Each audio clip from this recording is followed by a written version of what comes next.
E eu falo para eles, isso aqui é de vocês também. Vocês têm direito a usufruir disso. E eles chegam lá acanhados, com vergonha, se achando inferior a tudo aquilo. E eles têm o direito de usufruir disso. Então, uma questão de baixa autoestima, de achar que aquilo não é para eles. Não é o lugar deles. Não sei se vocês também vivenciam situações assim, né? De pegar um adulto que acha que ele não vai poder ir muito além daquilo que ele já tem. Que aquilo já é o bastante. Então, a Unicamp aqui tem um processo que eu acho válido. Já é o terceiro ano que acontece de a gente trazer os nossos alunos lá da periferia, que moram numa favela, para os laboratórios de ciência de ponta. Então, é isso que você está falando, né, Vera? Eu registrei isso daí. Por que os favelados não têm acesso à Unicamp? Por que os negros, pardos e pobres estão excluídos dessa universidade? Aí a gente chega e eu faço um exemplo, porque os meus alunos são negros e favelados, não por acaso, né? E quando a gente chega, por exemplo, aqui na medicina, você praticamente não vê sequer pardos. É tudo branquinho. Então, isso é um sintoma da sociedade na qual a gente vive. Geralmente eles vêm do sistema privado de ensino e chegam para a universidade pública. E os nossos, são os mapas mentais e as barreiras, sequer tem a ideia de que eles podem vir para cá. Por que um aluno favelado não pode vir para cá? Aí a gente tem que enfrentar essa. Aí vale sim os textos anarquistas e as experiências anarquistas que Campinas já teve. Eu tenho uma ex-aluna lá da Unisa que ela entrou no grupo de pesquisa da pós-graduação lá da USP e ela participou do processo seletivo para o mestrado. E ela chegou até a última etapa, mas não conseguiu. Ela foi aprovada em praticamente todas as etapas, chegou lá a falar que não tinha vaga. Mas passou em tudo. E ela ficou assim, né, chateada, achando que ela não entrou porque ela não fez a graduação lá, porque ela é de outra universidade, né? E aí eu fui conversar com ela e falei assim, olha, tenta de novo, vai o ano que vem, faz de novo, e na hora da entrevista, compra a briga. Chega lá e fala, valoriza de onde você veio e aonde você quer chegar. Porque isso é um jogo político. Né? Não é uma questão assim de você ter estudado lá, não ter estudado aqui. Mostra para eles que você é capaz. Né? Que você sabe, que você tem ciência dessas questões aí que muitas vezes pode envolver entrar ou não entrar. Né? Favoritismo disso. Então, mas aí entra a questão que os anarquistas teoricamente não estão capacitados a enfrentar. É uma questão política. E sim, isso envolve o Estado. Essa é uma visão distorcida. É a questão das cotas, por exemplo, que essa universidade resiste, porque essa elite e esse governo tucano que governa esse Estado há 20 anos, roubando, por exemplo, 1 bilhão só na reforma, é o que está na internet hoje. Essa política de Estado não quer os pardos aqui. Enquanto as universidades federais todas já abriram as portas. E por quê? A ação política do movimento negro. E através de políticas de Estado. Vocês conhecem aquele site GLDs? Quem conhece? É bom, né? É um site que fala sobre a questão africana, negra no Brasil.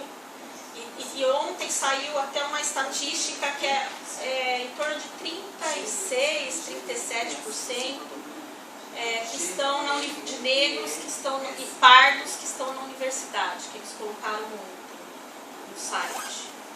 Então é pequeno ainda. Se você for pensar que a maioria desses 36, 37 estão na universidade privada, não estão na universidade pública, né? É pequeno. A porcentagem é mas baixa. tem todo um movimento, né, para estar trazendo, né, os indígenas, né, para a universidade. Agora a comunidade quilombola lá de Angra dos Reis, algumas lá do Rio de Janeiro, estão conseguindo colocar, né, os membros da comunidade na universidade. Então, tem feito todo um movimento para isso. Mas realmente o número é pequeno. E você até se assusta quando você vê. Pessoas assim escrevendo, se colocando abertamente essa discussão, né? Para a sala de aula e enfrentar, né? Que é uma questão que está aí colocada para a gente e a gente pode só omitir. Mas essa situação não é uma situação só para negros, para nossa disciplina na pós-graduação aqui, ou é uma situação tão embaraçosa. Na sala ela me perguntou, o que você faz? Eu falei, sou professora. A pergunta foi, o que você está fazendo aqui? Em qual? Na área da educação? Em que lugar? Biologia. Foi ótimo. Tem um amigo de muitos anos, eu entrei no doutorado e falei, vamos comemorar.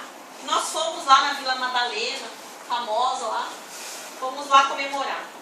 Aí chegamos lá, encontramos um pessoal que ele conhecia, aí uma pessoa perguntou para ele, o que vocês estão comemorando? Aí ele falou, ela entrou no doutorado lá na USP. Aí ela perguntou, mas em que área que ela entrou?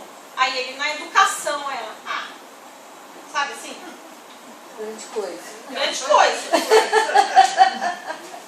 Não é economia, não é direito, né? Não é engenharia, não é educação. Né? Que importância tem? Então a sociedade ela dá pouca importância. Mas ela dá pouca importância para o professor. Até para o professor, isso é verdade. Eu sou formada em administração.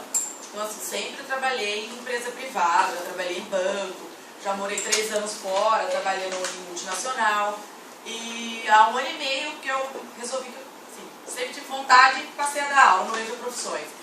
E teve um período, ou seja, como eu estava trabalhando em São Paulo, estava dando para conciliar, eu deixei de trabalhar numa empresa em São Paulo e passei a somente, assim, a ministrar as aulas. E assim, 99% dos meus amigos me questionavam, você parou de trabalhar? Porque agora você só dá aula. Como se Deus fosse dar aula, não seria uma opção. Assim, todo mundo. Nossa, você não está trabalhando mais, né? Agora se você só dá aula. Como se dar aula fosse uma coisa super tranquila, se fizesse com os pés nas costas.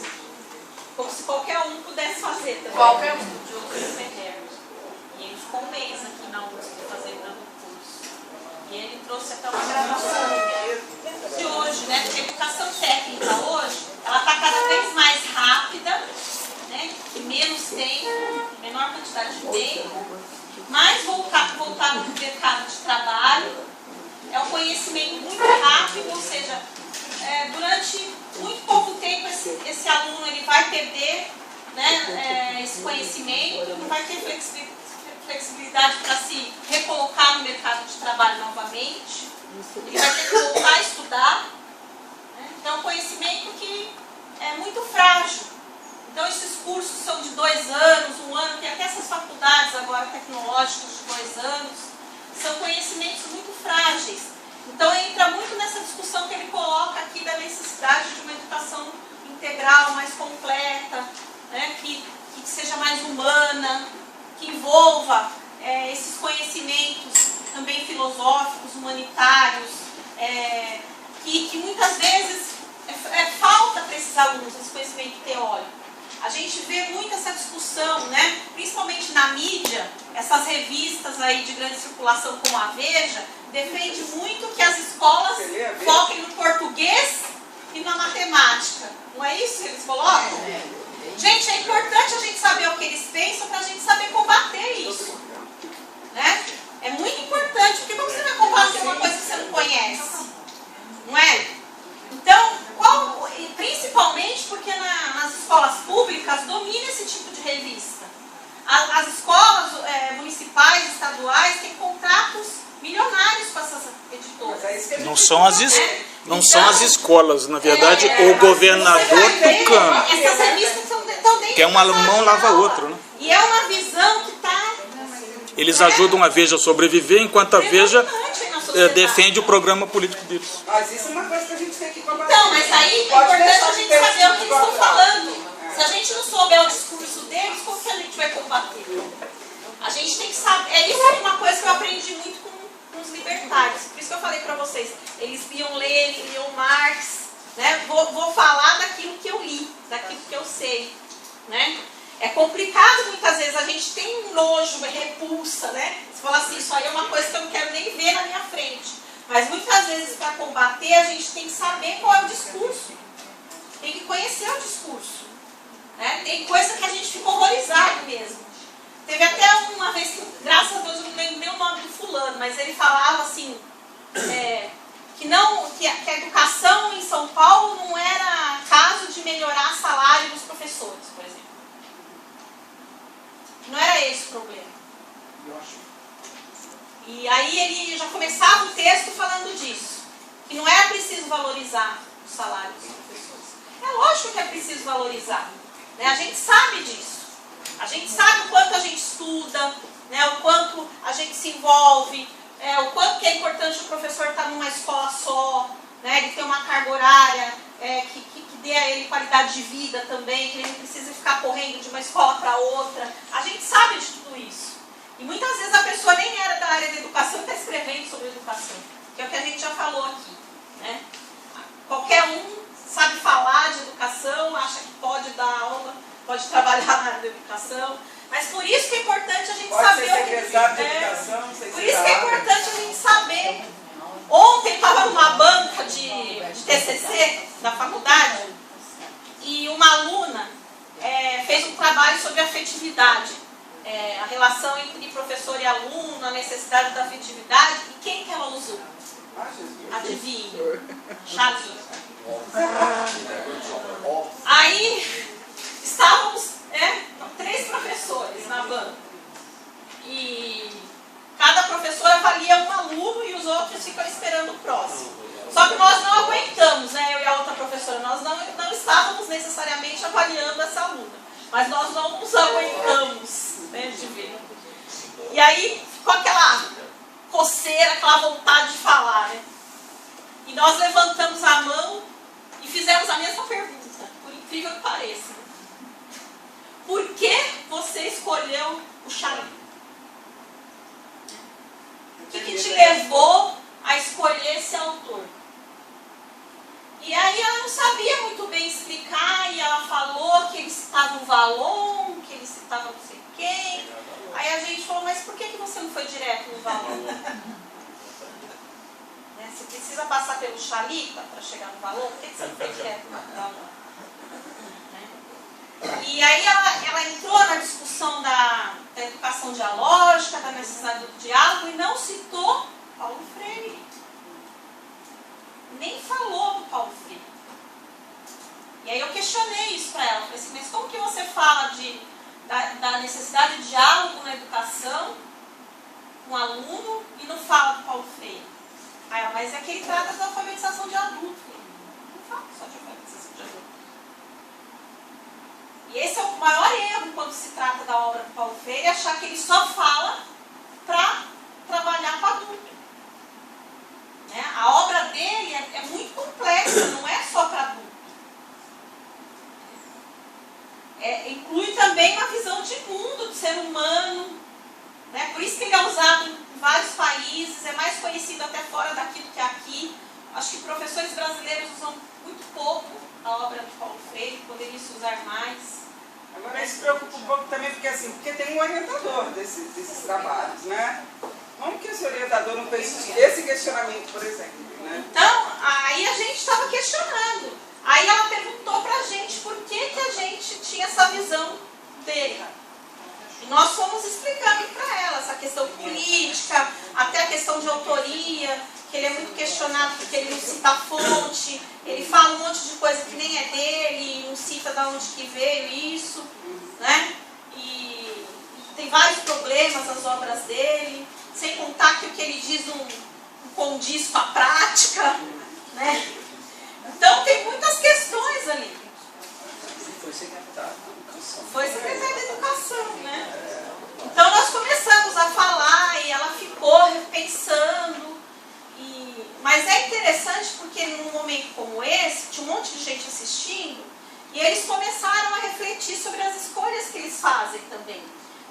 muitas vezes eles não têm consciência da importância da bibliografia. Porque a bibliografia parece que é uma coisa pequena, menor, e não é. O referencial teórico é muito importante. É aquilo que diz quem você é também, com quem você se identifica, né? A primeira coisa que eu olho quando eu leio um trabalho científico é a bibliografia. É quem são os autores que estão dando base à reflexão daquele aluno. Isso é muito importante. Porque é ali que você vai ver com quem aquela pessoa está se identificando. Por isso que a gente já olhou e já falou, ela está se identificando com quem, né? Mas o grande problema hoje em dia é que a maioria dos alunos não leem nada, né? Vão ler na hora de fazer o trabalho. Aí, na verdade, ele não se identifica com nada. Aí acha uma palavra, uma frase bonitinha lá e... Coloca esse é o ali, grande coloca problema. Então esse é um problema, né? E essa questão de não ir na fonte também. Você quer o Valon? Vai no Valon. Você quer o Paulo Freire? Vai no Paulo Freire. Eles muitas vezes vão buscar um autor que fala do outro autor. Que está mastigado. Então é importante a gente também trabalhar com isso, né? Desde a educação básica, a gente não deixar esperar chegar na faculdade. É muito importante trabalhar processo de pesquisa desde o início, né? Porque um dos problemas que a gente tem quando o aluno chega na faculdade é que ele não sabe fazer pesquisa. E isso já deveria ter sido ensinado há muito tempo atrás. Eu dei aula de metodologia científica na faculdade, a minha primeira aula era conhecer a biblioteca. Que nem isso, sabia nem onde era a biblioteca. Ainda mais nessa era de internet, né, gente? É muito importante ensinar a usar dicionário, né? Porque hoje eles procuram palavras no Google, usam a Wikipédia, tem um pavor de Wikipédia. Então, é muito importante, né, esse uso da biblioteca, o uso do dicionário, né? E ter contato com o livro, com a cultura do livro, né, que é algo interessante. Essas alunas que eu trabalho com elas por pesquisa, quando elas começam a entrar nesse processo mesmo de ir para a biblioteca, de ir para o arquivo, e elas se apaixonam pelo processo de pesquisa, é tão interessante, porque elas descobrem, parece que é um novo mundo, e elas percebem as relações que são diferentes que elas começam a fazer com a educação, né? É um olhar diferenciado. Então elas começam a comentar coisas com a gente que antes elas não percebiam. Aí agora, no final do ano, algumas falaram assim, professora, o ano que vem a gente pode continuar com o mesmo tema de pesquisa?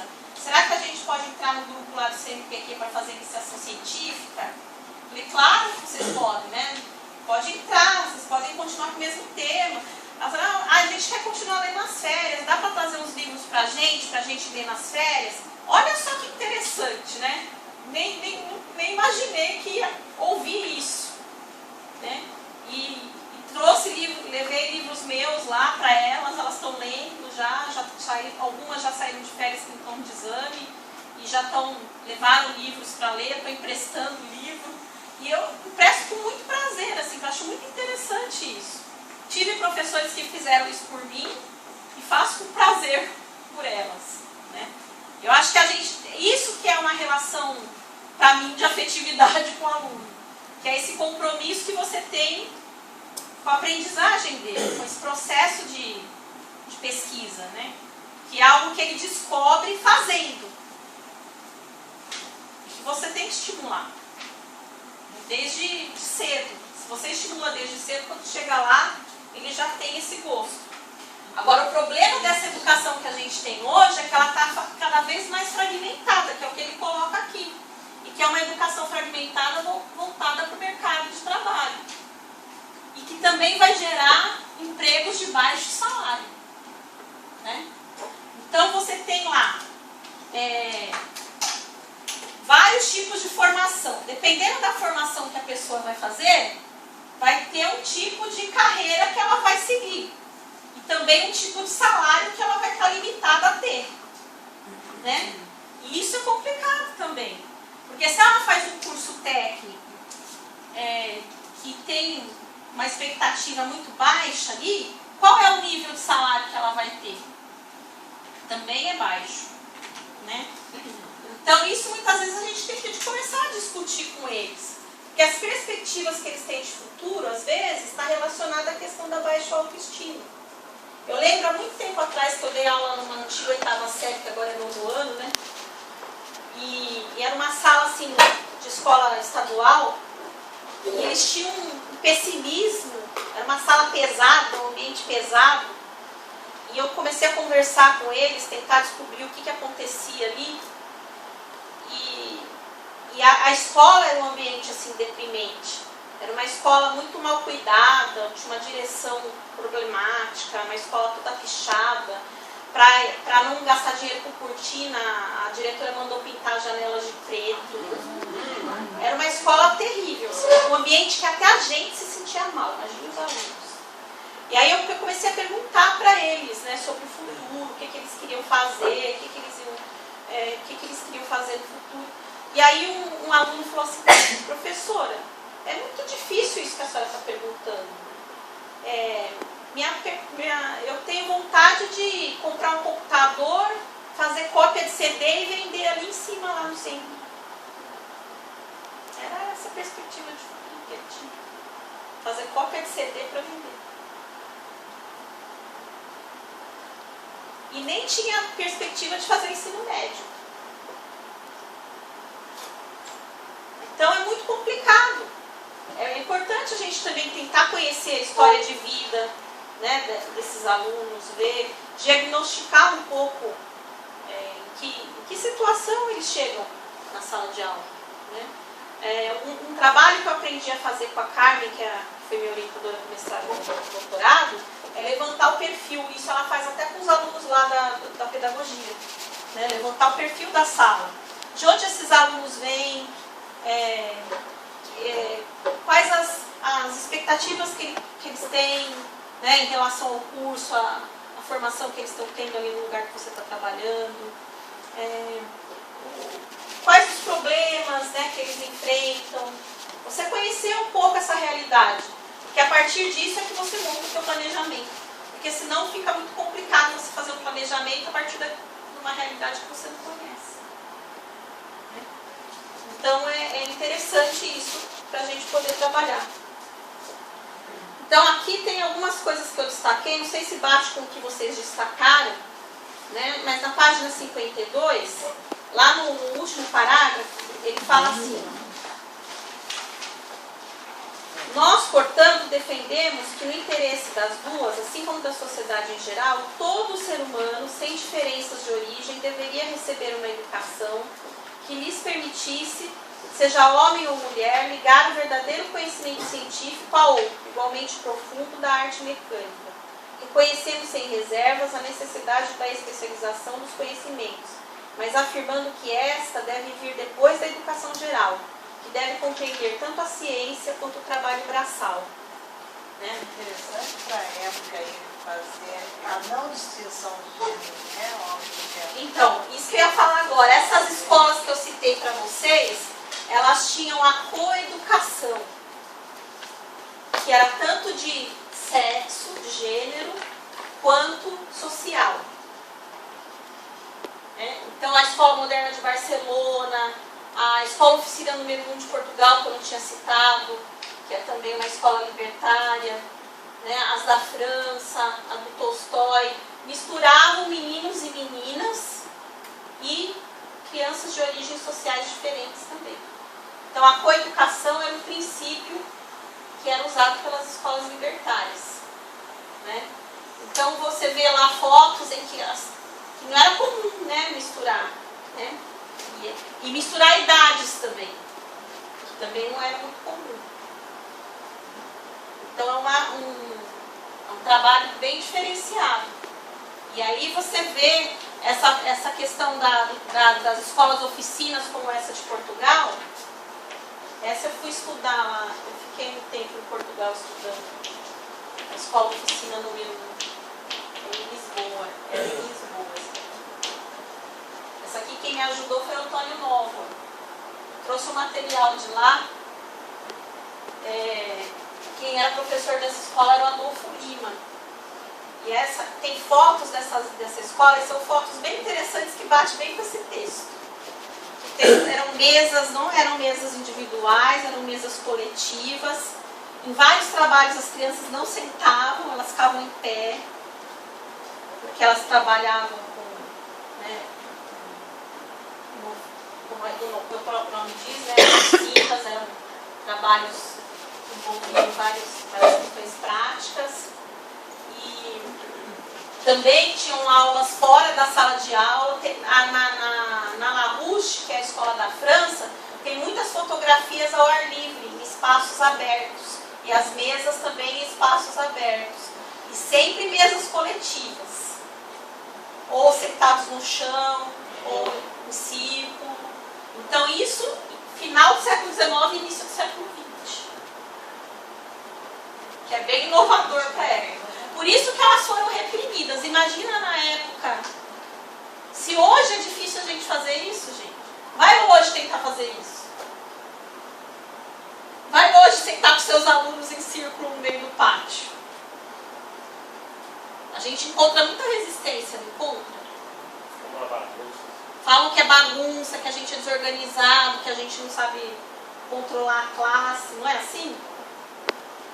Né? Quando você tem um espaço ainda no pátio. Sem contar que hoje né, cada vez mais é o que o Foucault fala no Vigiar e Punir lá, né? A escola é uma prisão. Então é muito difícil. Imagina, naquela época, então, essas escolas eram vistas como formadoras de revolucionários, né? De pessoas radicais. Por isso que o Ferrer foi morto, foi condenado à morte. Então é interessante ver essas propostas. E depois a gente tem uma ascensão, depois do boom dessas escolas, do nazismo e do fascismo. Tem um período entre guerras, a ascensão do nazismo e do fascismo, e aí vem aquela... Vamos colocar todo mundo nos eixos. Né? No caso da Espanha foi o franquismo, que era o fascismo que mais sobreviveu. Né? Quando acabou eu tinha 15 anos. Então a gente se esquece disso. E esse fascismo espanhol teve muita influência aqui no Brasil e na América Latina. As nossas ditaduras militares tinham vínculos ideológicos com o franquismo. Escola, Getúlio Vargas era simpatizante, ferrenho, né? E os grupos de agora, a Tradição, Família e Propriedade, a Opus Dei que está bem tatuante, sabe? A minha escola tinha, não sei se você lembra, velho? Nós nem sabíamos o que era Opus Dei, até que a diretora pediu para eu pesquisar, para a gente ver, para o conselho de escola decidir se a gente queria ou não que eles continuassem trabalhando. Eles estavam trabalhando com os nossos alunos e nós nem sabíamos. A Opus Dei surgiu na Espanha de Franco, está bem atuante no Brasil, e alguns que escrevem para a Veja pertencem à Opus Dei. Isso é importante saber. Vocês assistiram... São 2 filmes que tratam dessas questões. A Língua das Mariposas, vocês assistiram? Marcado. A Língua das Mariposas. Pena que é pouco tempo, senão a gente podia ter trazido para passar. Trata do período que o T7 está entrando na Guerra Civil Espanhola. É um professor libertário. Ele até mostra um livro do Kropotkin, que é a conquista do pão. E tem toda essa relação de todas essas questões práticas que a gente está falando de prática libertária com os alunos dele. Tem inclusive uma cena que é muito comum nas escolas, né, que é aquela cena de indisciplina, quando os alunos estão inquietos, jogando papel um no outro, falando alto. E o que a gente costuma fazer num momento como esse? Dá uma dúvida. A gente levanta a voz, briga, fica bravo.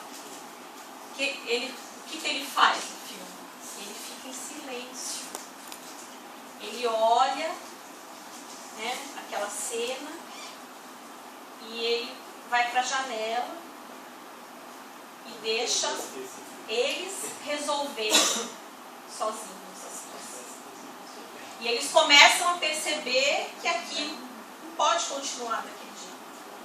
Que aquilo está incomodando a eles mesmos.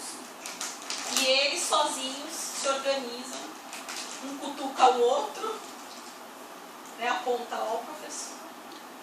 E eles se acalmam. Eles encontram o equilíbrio. É lógico que eles já tinham uma relação com esse professor, né, gente? Já tinha o histórico, já tinha uma relação estabelecida com esse professor. Já tinha, o professor já tinha trabalhado uma série de práticas com eles. Né? Não é uma coisa que é de um dia para o outro. Até isso que é interessante na prática libertária, é o processo. Né? E muitas vezes a gente não tem paciência de passar pelo processo. É mais fácil tomar dura. Né? A dura foi mais funciona mais rápido. Mas é muito interessante. Além desse da língua das mariposas, tem um outro. Eu estou com ele na minha cabeça. Tem o Machuca. Machuca, vocês já assistiram? Machuca é do Chile. É uma escola católica, mas que tinha um padre de esquerda. Padre vermelho. É um padre vermelho. E que ele traz crianças carentes, bolsistas, para dentro da escola. E que ele começa a enfrentar, né, resistência dessas famílias que pagavam a escola e que não queriam essas crianças lá. É bem no período que antecede também o golpe que derruba o Allende. Né? Então tem todo esse conflito também de classes aí que é bem interessante. São filmes bons até para vocês passarem nas escolas. Para trabalhar com adulto, com EJA é legal. E tem esse está na internet, no YouTube, Zero de Conduta, que é do Jean Vigo, que era um anarquista francês. Agora é do cinema mudo, mas é muito interessante. É uma pena que não tem com legenda em português. Mas é mudo, dá para ver. Porque é mais as... Como que chama? Zero de Conduta. Tem no YouTube? Jean Vigo, tem no YouTube. Eu vou ver se eu mando para você Manda depois. aqui. Eu lembrei que eu estava tentando lembrar aqui. É A Culpa é do Fidel. Vocês conhecem esse? Então esse também trata da guerra. Tem uma relação tanto com o Chile quanto com a Espanha e com a França. Faz um paralelo, né, de todos os cenários. Cuba não tem nada a ver. Oi? Com Cuba não tem nada a ver. Então, tem a ver, mas não diretamente. A culpa é do Fidel porque tem a babá da menininha é cubana. E a Revolução Cubana ela influencia, né, as ideologias aí, né, que estão circulando pelo mundo. Por isso que chama A Culpa é do Fidel. Não vou contar muito para vocês assistirem. Mas a menininha ela é bem conservadora no começo do filme. Assim, ela acata o discurso da avó, principalmente, e da babá. Isso aí também eu baixei na internet. Você já assistiu? Já, É bom, não é? Baixei na internet. Ela acata muito o discurso da babá e da avó, que são bem, né, assim, conservadoras. Mas, através daquilo que ela vai vendo, que ela vai vivenciando da família dela, ela vai mudando as concepções ideológicas dela. E aí você vai acompanhando durante o filme. É interessante. Aí ela faz uma viagem com o pai para a Espanha, tem um passado que tem a ver com a Guerra Civil Espanhola também. É interessante. E aí, se vocês puderem assistir, é legal. Esses filmes aí eu recomendo que vocês assistam, que tem a ver com o texto, tem a ver com essa discussão aí, e até com esses radicalismos aí, né? Anarquismo, comunismo. Aí na página 55 tem um trecho aqui, que no finalzinho ali também, que ele fala da perda de tempo, né? Que vocês devem ter prestado atenção também, que é interessante, né? fala, perda de tempo é o traço mais característico do nosso sistema atual. Tem alguma coisa a ver com o que a gente passa? Não tem coisa que a gente fica pensando, para que eu estou ensinando isso? Né? Não tem? Eu já vivi várias vezes nessa situação. Né? Para que eu estou ensinando isso? É a questão curricular, né? Que o currículo é a partir das necessidades daquela classe, como você falou, que a professora, sua orientadora faz, né? Ou é a partir de uma abstração teórica, um modelo que tem que ser seguido como um fundamentalista, independente de quem é aquele aluno, de quem é aquela classe. Eu vi pertinho desse parágrafo aí que eu destaquei,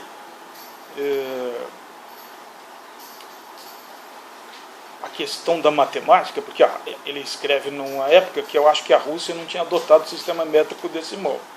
E ele faz essa comparação com a França. E que lá, mesmo os operários sem escolaridade, conseguiam descrever 25 centavos, 0,25. Então, no nosso sistema, tem muito peso as tais frações. Toda vez que eu pergunto a minha colega que é de matemática, mas ela vai ficar até com raiva de mim. Mas eu já fiz essas perguntas várias vezes. Por que essa ênfase excessiva nas frações, se no nosso sistema a gente usa o decimal, né? Agora, nos Estados Unidos, onde vem essa influência até nos currículos, a ditadura adotou currículos americanos, importou. Mas lá o sistema não é um sistema métrico, não. Então tem essa coisa. Para que ficar dividindo fração com fração? Na época da calculadora... O que vocês acharam do que ele fala aí no texto? Deixa eu só finalizar aqui. Sempre argumentam porque o pedreiro... Não, como é que é? O encanador usa meio não sei o quê. Porque o pizzaiolo... Bem... Deixa eles darem a visão deles. Fala aí.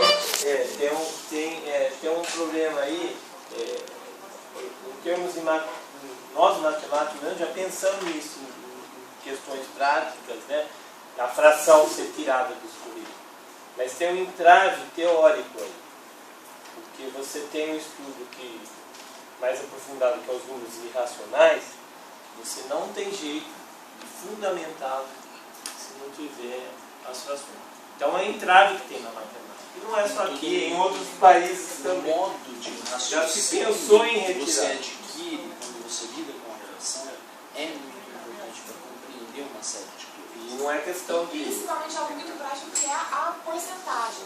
A ideia de porcentagem não vem depois, né? A gente começa ensinando frações, um cálculo de frações de quantidades, e a porcentagem nada mais é do que uma fração com denominador 100. Então é uma ideia, né? Ele começa ali pensando em dividir em quantidades iguais, no denominador da fração, denominador 3, denominador 4, até expandir isso para uma ideia de denominador 100. Então eu acredito que também é um estudo importante que vai chegar na ideia de porcentagem, que está em todo lugar que ele vai comprar qualquer coisa, a porcentagem que ele vai pagar de juros. Mas não fração.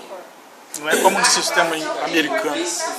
A questão que ele coloca no texto não é o que se deve ensinar, mas o como. É o tempo que se gasta com isso. É o como, né? E o tempo, quando.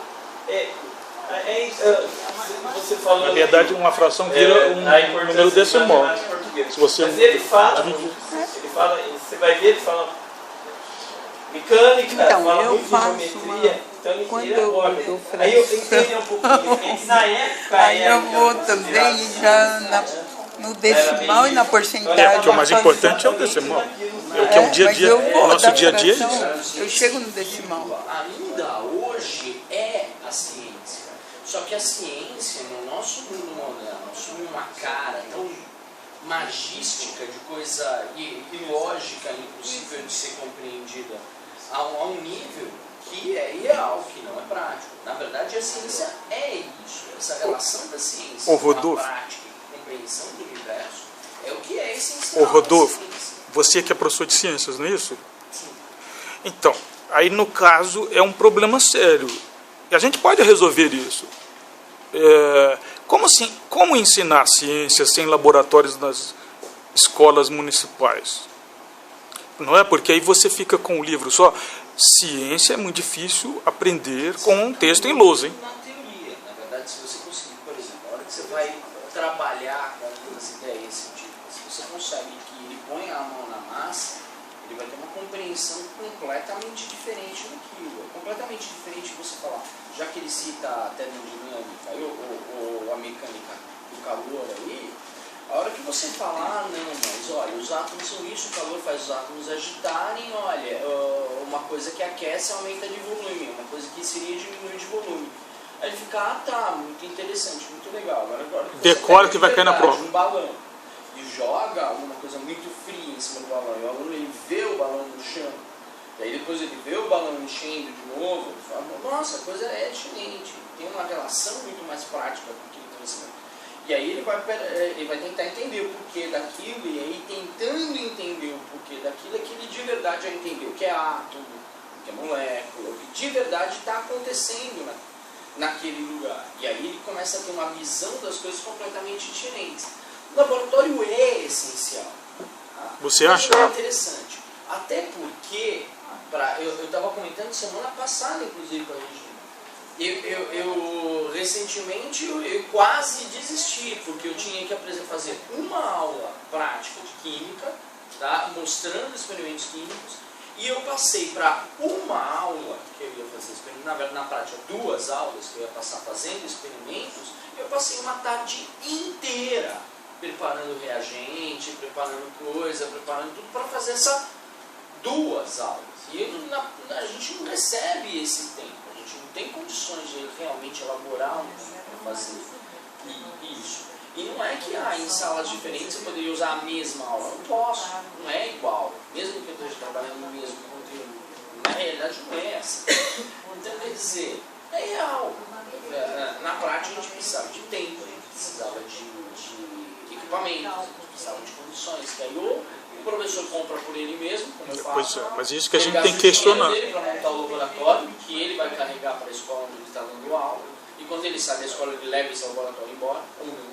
E isso a gente tem que questionar, cobrar. Então, quer dizer, é toda uma missão e exigir que a lei do piso seja aplicada exatamente por causa dessas questões. E agora, qual é a visão que a gente tem da educação? Vamos montar um laboratório em cada escola?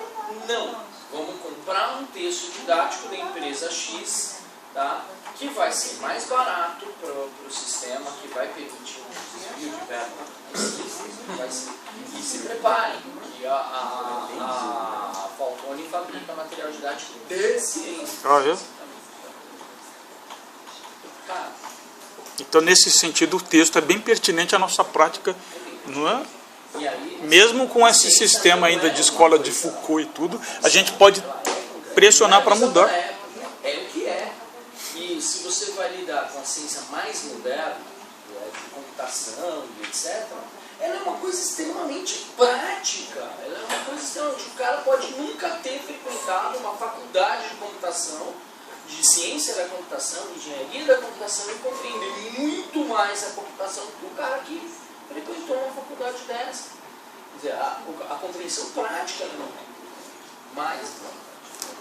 Isso é uma coisa para a gente pensar, que tipo de cidadão profissional que a gente está formando, porque o ser humano ele é tudo aquilo que ele já viveu também, né?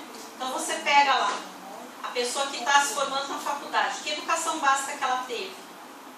Isso vai fazer diferença na formação dela?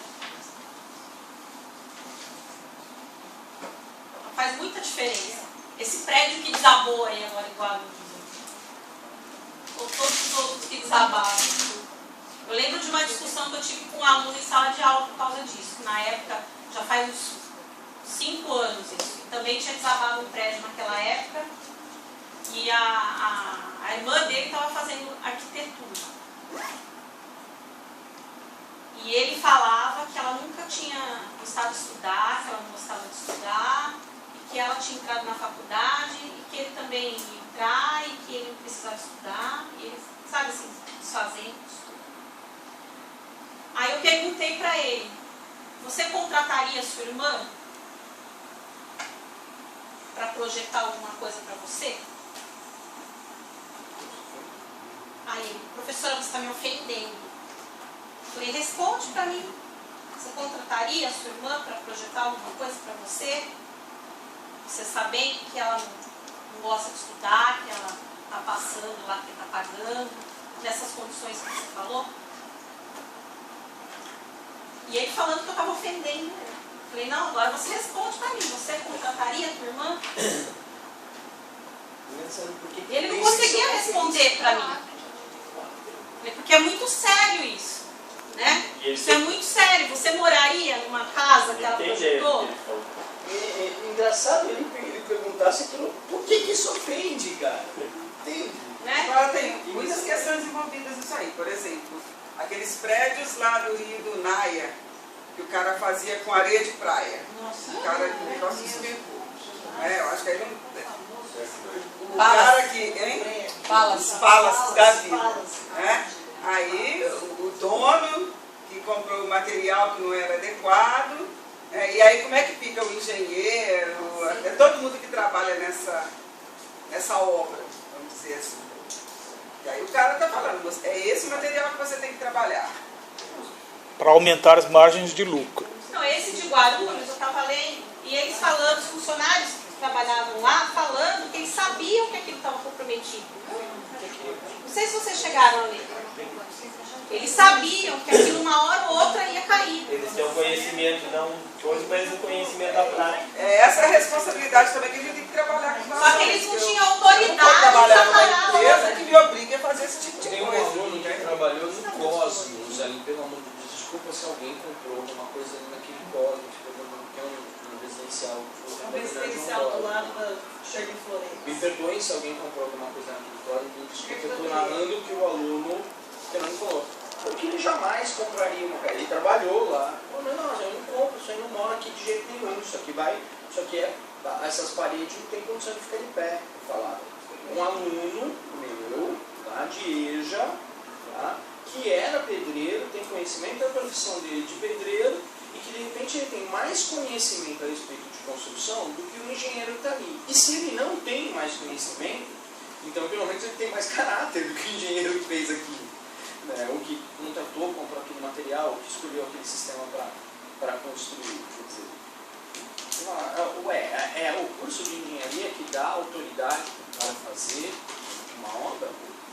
Agora, eu acho que as duas coisas são necessárias. Eu não acho que o cara seja realmente um bom pedreiro se ele de verdade não tiver noções de o que é a geometria daquilo que ele está fazendo, que é de verdade o potencial de resistência do cara, por exemplo.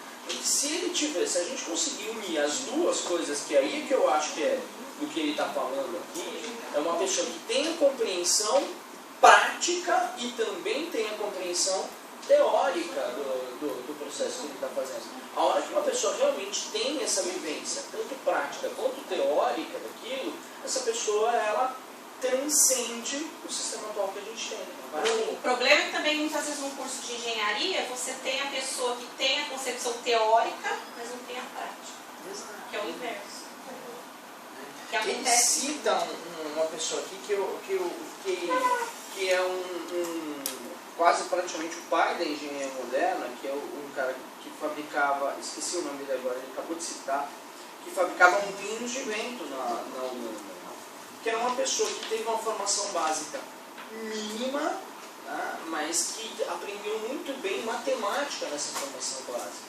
E aí quando ele vai consumir, mas quando ele vai adulto, quando começar a construir moinhos de vento, ele faz moinhos tão perfeitos, ele fazia o cálculo das engrenagens do moinho de uma maneira tão perfeita que eu assisti um documentário em que eles gravavam o som do movimento, mostrava as engrenagens trabalhando, e falava assim, é espantoso o quanto isso daqui é silencioso, porque é um monte de engrenagens feitas de madeira, impulsionadas pelo vento, e aquilo funciona tão encaixadinho que não bate uma madeira na outra, elas se movimentam sem atrito, sem raspar.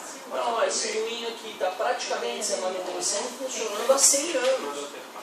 Né? E por quê? Porque não tem atrito, foi tão bem feito que uma coisa não bate na outra, e aí não cria...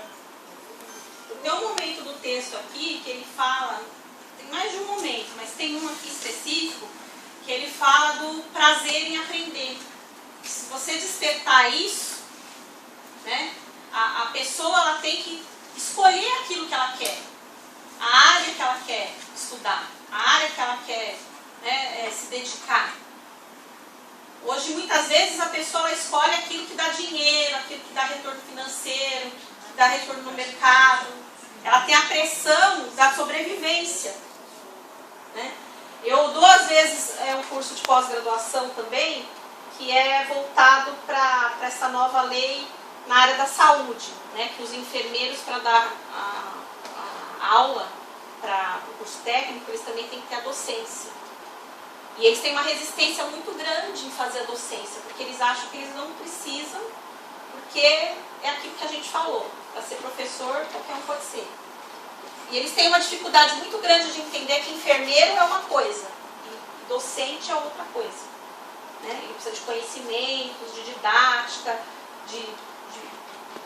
né, mobilizar outros conhecimentos diferentes daquele que o enfermeiro tem que ter. E há uma resistência muito forte em fazer o curso de docência. Então, é uma das áreas assim, muito complicadas, porque quando você vai trabalhar ali, você percebe, né, essa desassociação mesmo, né, entre esse conhecimento prático, né, esse universo ali do trabalho no hospital, né, e a docência, que é aquilo que ele precisa para ensinar, como se fossem, né, universos diferentes, que ele não consegue ver a relação, mas também que ele não consegue entender qual é o ofício do professor. E muita gente não consegue entender na nossa sociedade qual é o ofício do professor. Tem um livro do Miguel Arroyo, vocês conhecem o Miguel Arroyo? Que ele trabalha muito com essa questão do ofício do professor, que é um texto bem interessante, né? Que ele discute esses saberes que o professor tem, né? Que não é qualquer um que tem, que valoriza muito a nossa profissão, né? Eu acho interessante a gente discutir. E eu tenho apontado bastante isso nesses cursos com eles. E eles começam a perceber essas relações que muitas vezes eles não percebiam. Então, aqui ele coloca essa questão do despertar, né, para você gostar de aprender. E a área que você quer mesmo, não porque você tenha retorno para aquilo. Nem esse pessoal aqui muitas vezes vai fazer, vou fazer o curso de docência porque aí eu vou ter uma profissão a mais, né? E aí eu vou também ser professor porque... Se não arranjar emprego, vai ser professor. Se não arranjar emprego na minha área, vai ser professor. Que é a desvalorização por causa das políticas públicas. Tem muita gente que faz isso, muita gente. Com um baixo salário desse. Não tem vocação para ser professor. Com um baixo salário desse, você vai atrair quem? Quem não conseguiu o emprego em outra área. Né? Então, aí depois vocês... eu vou passar duas questões aqui para vocês que vocês vão me mandar por e-mail, tá? Porque como o tempo é curto, não dá para responder aqui. Só para fechar aqui o... Você vai mandar o texto por e-mail para nós? Porque esse aqui não tem... Eu dei vários aí, se vocês quiserem pegar e alguém encher um carro, mas tem vários aí. Esse a gente pode tentar escanear. Posso ver se eu consigo. Mas é xerox de livro. Pede o Eduardo, ele passa no scanner e manda. Deixar um com ele. Na página 67, só para a gente terminar, que é a última página, a chamada divisão do trabalho é filha de um sistema que condena as massas a trabalhar o dia inteiro, a vida inteira, numa mesma e monótona tarefa. Porque a gente tem que escolher uma coisa só, né? Aquela coisa que você vai ser pro resto da vida.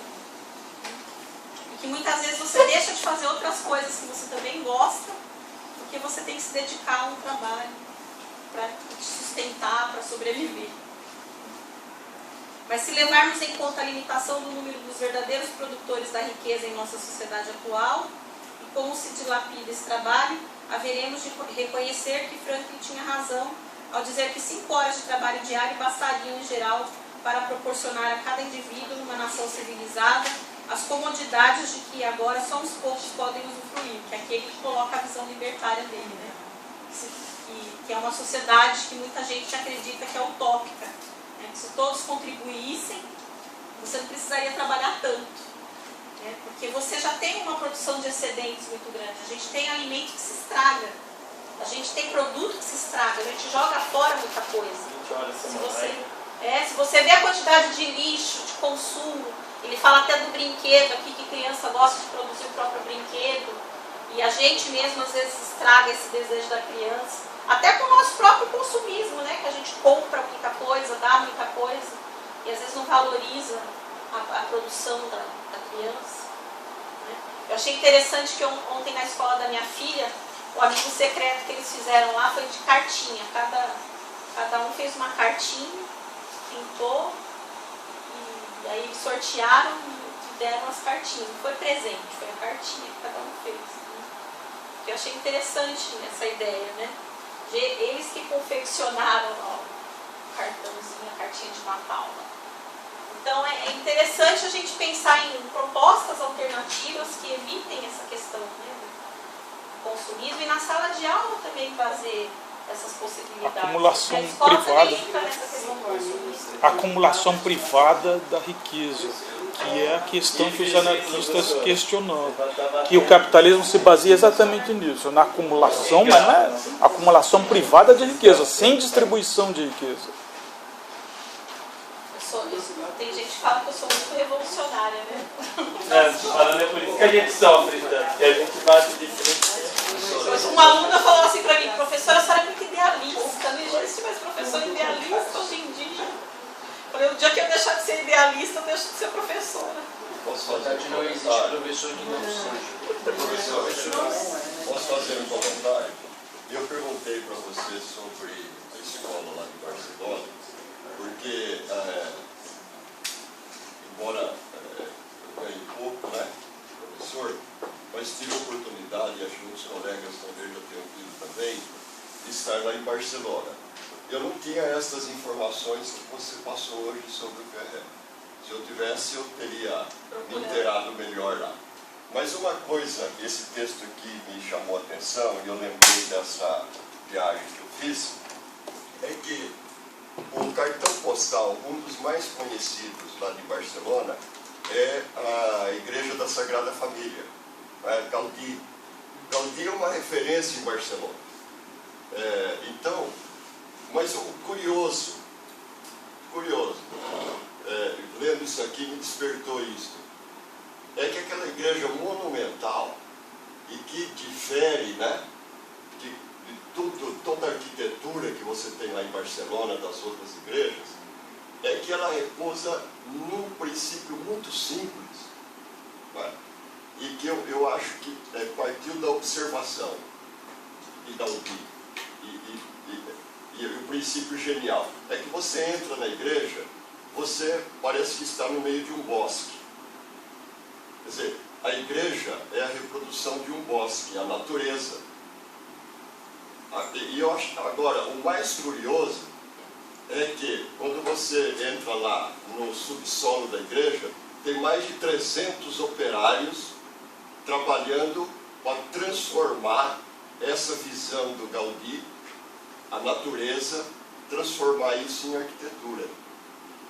O trabalho que isso dá. Mas o texto aqui fala muito de partir dos olhos para o cérebro, né? E eu acho que esse lance do Gaudí, me parece que explica o gênio dele. Ele partiu dos olhos, da observação da natureza, para construir aquela... E tinha influência anarquista. Talvez ele tenha aprendido com Ferrer. Lá tem uma influência muito grande dessas escolas, né? Porque Barcelona é uma cidade operária, né? É conhecida. E era forte no anarquismo, né? Eu não sabia. O movimento anarquista era bem forte. Eu não sabia disso, talvez ele tenha partido disso. Lá ainda tem escolas que têm influência libertária. Não é essa escola, essa foi fechada, né? Mas tem várias escolas que têm influência. Até o professor que eu falei para vocês, o Pérez Solar, tem um livro sobre isso. Eu tenho uma xerox em casa, posso indicar o nome para vocês. Ele tem algumas coisas que dá para encontrar, que ele publicou, que dá para encontrar na internet. Depois manda um e-mail para mim que eu mando para vocês. Eu vou pôr as questões aqui. Aí eu ponho um e-mail e vocês me mandam.